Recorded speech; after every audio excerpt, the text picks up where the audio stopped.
Hi good morning ಎಲ್ರಿಗೂ. ನನ್ನ ಹೆಸರು ದಿವ್ಯಾ KN. ನಾನು ಮಹಿಳಾ ಮತ್ತು ಮಕ್ಕಳ ಅಭಿವೃದ್ಧಿ ಇಲಾಖೆಯಲ್ಲಿ ಮಹಿಳಾ ಮೇಲ್ವಿಚಾರಕಿಯಾಗಿ ಕೆಲಸ ಮಾಡ್ತಾಯಿದ್ದೀನಿ. ನನ್ನ ಉದ್ದೇಶ ಏನಂದರೆ, ನಮ್ಮ ಮಹಿಳಾ ಮತ್ತು ಮಕ್ಕಳ ಅಭಿವೃದ್ಧಿ ಇಲಾಖೆಯಲ್ಲಿ ಮತ್ತು ಶಿಶು ಅಭಿವೃದ್ಧಿ ಯೋಜನೆಗಳ ಮೂಲಕ ಗ್ರಾಮ ಮಟ್ಟದಲ್ಲಿ ಅಂಗನವಾಡಿ ಕೇಂದ್ರಗಳ ಮುಖಾಂತರ ಮಹಿಳೆಯರು ಮತ್ತು ಮಕ್ಕಳ ಅಭಿವೃದ್ಧಿಗಾಗಿ ಸರ್ಕಾರ ಹಲವಾರು ಕಾರ್ಯಕ್ರಮಗಳನ್ನ ರೂಪಿಸಿದೆ. ಅವೆಲ್ಲವನ್ನು ಕೂಡ ನಾವು ಎಲ್ಲ ಜನರಿಗೂ, ಜನಸಾಮಾನ್ಯರೆಲ್ಲರಿಗೂ ಕೂಡ ರೀಚ್ ಆಗೋ ರೀತಿ ಮಾಡ್ತಕ್ಕಂಥದ್ದು ನನ್ನ ಮೂಲ ಉದ್ದೇಶ. ಅದರಲ್ಲಿ ಇದೊಂದು ಪುಟ್ಟ ಪ್ರಯತ್ನ. 1975ರಲ್ಲಿ ಮೈಸೂರಿನ ಟಿ ನರಸೀಪುರದಲ್ಲಿ ಮೊದಲಿಗೆ ಅಂಗನವಾಡಿ ಕೇಂದ್ರಗಳನ್ನ ಪ್ರಾರಂಭ ಮಾಡಲಾಯಿತು. ನಮ್ಮ ICDS ಅಂದರೆ ಇಂಟಿಗ್ರೇಟೆಡ್ ಚೈಲ್ಡ್ ಡೆವಲಪ್ಮೆಂಟ್ ಸ್ಕೀಮ್, ಸಮಗ್ರ ಶಿಶು ಅಭಿವೃದ್ಧಿ ಯೋಜನೆಯಲ್ಲಿ 5 ಉದ್ದೇಶಗಳನ್ನು ಮತ್ತು ಜೊತೆಗೆ 6 ಸೇವೆಗಳ ಮೂಲಕ ನಾವು ಜನರಿಗೆ ಸೇವೆಗಳನ್ನ ಒದಗಿಸ್ತಾ ಇದ್ದೀವಿ. ನಮ್ಮ ICDSನ ಮೂಲ ಉದ್ದೇಶಗಳೇನಪ್ಪ ಅಂತಂದರೆ, 0ಯಿಂದ 6 ವರ್ಷದೊಳಗಿರ್ತಕ್ಕಂಥ ಎಲ್ಲ ಮಕ್ಕಳುಗಳ ಆರೋಗ್ಯ ಮತ್ತು ಪೌಷ್ಟಿಕ ಗುಣಮಟ್ಟನ ಹೆಚ್ಚಿಸ್ತಕ್ಕಂಥದ್ದು. ಎರಡನೇದಾಗಿ ಮಗುವಿನ ದೈಹಿಕ, ಮಾನಸಿಕ, ಸಾಮಾಜಿಕ ಬೆಳವಣಿಗೆಗೆ ಅಡಿಪಾಯ ಹಾಕುವಂಥದ್ದು. ಮೂರನೇ ಉದ್ದೇಶ ಏನಂತಂದರೆ, ವಿವಿಧ ಇಲಾಖೆಗಳ ಸಹಯೋಗದೊಂದಿಗೆ ಪರಿಣಾಮಕಾರಿಯಾಗಿರ್ತಕ್ಕಂಥ ಸೇವೆನ ಒದಗಿಸುವಂಥದ್ದು. ಹಾಗೆ 4ನೇದಾಗಿ ಮಕ್ಕಳ ಮರಣ ಮತ್ತು ತಾಯಂದಿರ ಮರಣನ ತಪ್ಪಿಸೋದು ಮತ್ತು ಮಕ್ಕಳುಗಳು ಶಾಲೆ ಬಿಡದೆ ಕಂಟಿನ್ಯೂಸ್ ಆಗಿ ಶಾಲೆಗೆ ಹೋಗ್ತಕ್ಕಂಥದ್ದನ್ನು ಗಮನಿಸ್ತಕ್ಕಂಥದ್ದು. ಹಾಗೆ 5ನೇ ಪಾಯಿಂಟು ಆರೋಗ್ಯ ಮತ್ತು ಪೌಷ್ಟಿಕ ಶಿಕ್ಷಣದ ಮೂಲಕ ತಾಯಂದಿರಿಗೆ ತಿಳುವಳಿಕೆ ನೀಡುವಂಥದ್ದು.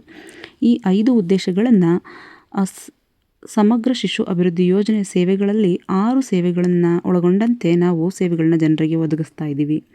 ಮೊದಲನೇ ಸೇವೆ ಏನಪ್ಪ ಅಂತಂದರೆ, ರೂಢಿಗತವಲ್ಲದ ಶಾಲಾ ಪೂರ್ವ ಶಿಕ್ಷಣ.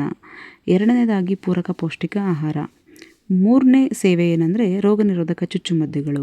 4ನೇ ಸೇವೆ ಬಂದು ಆರೋಗ್ಯ ತಪಾಸಣೆ. 5ನೇದಾಗಿ ಮಾಹಿತಿ ಸೇವೆ. 6ನೇದು ಆರೋಗ್ಯ ಮತ್ತು ಪೌಷ್ಟಿಕ ಆಹಾರ ಶಿಕ್ಷಣ.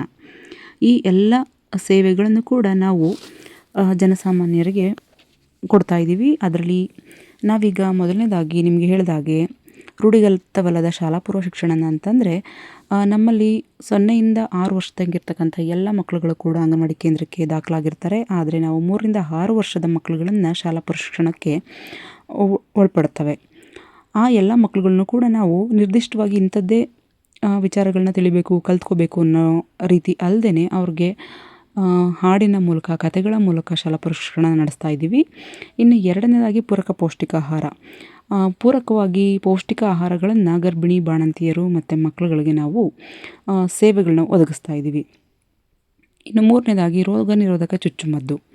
ರೋಗ ನಿರೋಧಕ ಚುಚ್ಚುಮದ್ದು ಅಂದರೆ ಗರ್ಭಿಣಿಯರಿದ್ದಾಗ ಯಾವ ರೋಗ ನಿರೋಧಕ ಚುಚ್ಚುಮದ್ದುಗಳನ್ನು ತಗೋಬೇಕು, ಬಾಣಂತಿಯರಿದ್ದಾಗ ಯಾವುದು, ಮತ್ತು ಮಕ್ಕಳಲ್ಲಿ ಯಾವ ವಯಸ್ಸಿಂದ ಯಾವ ವಯಸ್ಸಿನವರೆಗೂ ಕೂಡ ರೋಗ ನಿರೋಧಕ ಚುಚ್ಚುಮದ್ದುಗಳನ್ನು ಪಡ್ಕೊಳ್ಳೋದಿರುತ್ತೋ ಅವೆಲ್ಲವೂ ಕೂಡ ಆರೋಗ್ಯ ಇಲಾಖೆಯವರ ಸಹಕಾರದೊಂದಿಗೆ ನಾವು ಯಾವ ಟೈಮಿಗೆ ಕೊಡಬೇಕು ಅದನ್ನು ನಿರ್ದಿಷ್ಟವಾಗಿ ಮಕ್ಕಳುಗಳಿಗೆ ತಲುಪಿಸ್ತಾ ಇದ್ದೀವಿ.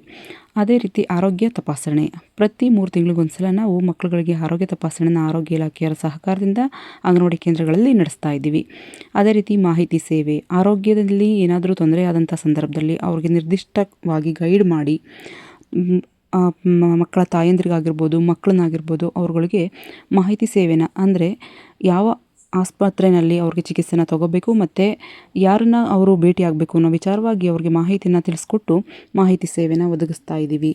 ಅದೇ ರೀತಿ ಆರೋಗ್ಯ ಮತ್ತು ಪೌಷ್ಟಿಕ ಆಹಾರ ಶಿಕ್ಷಣ. ಇದನ್ನೇನಂತಂದರೆ, ಪ್ರತಿ ತಿಂಗಳು ಮತ್ತು ವಾರಕ್ಕೊಂದು ಅಂಗನವಾಡಿ ಕೇಂದ್ರಗಳಲ್ಲಿ ಸಭೆಗಳನ್ನು ನಡೆಸೋದ್ರ ಮೂಲಕ ತಾಯಂದಿರಲ್ಲಿ, ಗರ್ಭಿಣಿ ಬಾಣಂತಿಯರಲ್ಲಿ ಆರೋಗ್ಯನ ಕಾಪಾಡ್ಕೊಳ್ತಕ್ಕಂಥ ನಿಟ್ಟಿನಲ್ಲಿ ಪೌಷ್ಟಿಕ ಆಹಾರದ ಬಗ್ಗೆ ಅವ್ರಿಗೆ ಮಾಹಿತಿನ ಕೊಟ್ಟು ಅವ್ರುಗಳನ್ನ ಆರೋಗ್ಯವಂತರಾಗಿರೋ ರೀತಿ ನೋಡ್ಕೊಳ್ತಕ್ಕಂಥ ಸೇವೆಗಳನ್ನ ಒದಗಿಸ್ತಾ ಇದ್ದೀವಿ. ನೀವೆಲ್ಲರೂ ಅನ್ಕೋಬಹುದು, ಅಂಗನವಾಡಿಗಳು ಅಂತಂತಂದರೆ ಹಿಂದೆ ಇದ್ದಂಥದ್ದಕ್ಕೂ ಕೂಡ ಈಗಿರ್ತಕ್ಕಂಥ ಅಂಗನವಾಡಿ ಕೇಂದ್ರಗಳಿಗೂ ಕೂಡ ಬಹಳನೇ ವ್ಯತ್ಯಾಸ ಇದೆ.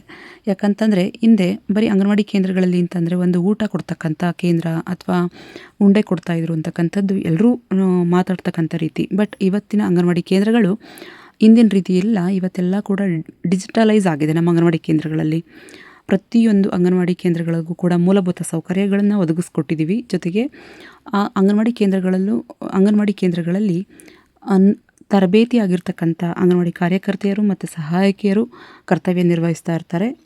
ಅದೇ ರೀತಿ ಆ ಅಂಗನವಾಡಿ ಕೇಂದ್ರಕ್ಕೆ ಯಾವ ರೀತಿ ಮೂಲಭೂತ ಸೌಕರ್ಯಗಳು, ಸ್ವಂತ ಕಟ್ಟಡ ಇರುವಂಥದ್ದು, ಕುಡಿಯುವ ನೀರಿನ ವ್ಯವಸ್ಥೆ, ಶೌಚಾಲಯದ ವ್ಯವಸ್ಥೆ ಮತ್ತು ವಿದ್ಯುತ್ತು, ಫ್ಯಾನು, ಈ ರೀತಿಯಾಗಿರ್ತಕ್ಕಂಥ ಎಲ್ಲ ಸೌಲಭ್ಯಗಳನ್ನ ಒದಗಿಸ್ಕೊಡ್ತಾ ಇದ್ದೀವಿ.